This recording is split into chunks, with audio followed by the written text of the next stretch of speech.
গোপন সংবাদের ভিত্তিতে একটা জয়েন্টলি গাঁজা ডিস্ট্রাকশন অপারেশন হয়, যেটা আজকে সকাল 7:30 থেকে বিকাল 3টা পর্যন্ত চলে।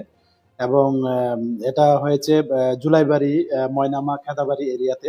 এবং এখানে আমরা টোটাল 35টা প্লট পাই, গাঞ্জা মানে গাঁজা বাগান, যেগুলি ফরেস্ট ল্যান্ডের মধ্যে ছিল। এবং এখানে মানে অ্যাপ্রক্স মানে 1,30,000 মানে 30,000-এর মতো মেচিউর গাঁজা হবে, যেগুলি আমরা সম্পূর্ণ মানে জ্বালিয়ে ধ্বংস করি সমস্ত আইনি পদ্ধতি মেনে। এবং এগুলির যে মানে মার্কেট ভ্যালু তা প্রায় মানে 1,30,00,000 টাকার মতো হবে। এবং এটা প্রায় 40 একর মানে জায়গার মধ্যে ছিল এই যে 35টা প্লট। এবং এটাতে জয়েন্টলি অপারেশন হয়েছে আমরা সোনামুড়া থানা, 81 নম্বর ব্যাটালিয়ন বিএসএফ, এবং 11 নম্বর টিএসআর ব্যাটালিয়ন, এবং 14 ব্যাটালিয়ন টিএসআর, সেই সঙ্গে আমাদের সোনামুড়া সাব ডিভিশনের যে ফরেস্ট অফিসার স্টাফ, তারা সবাই ছিল। তো এটা সম্মিলিতভাবে করা হয়েছে এবং আগামী দিনেও আমাদের যে এই গাঁজা ডিস্ট্রাকশন অভিযান চলতে থাকবে। Thank you.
Thank you.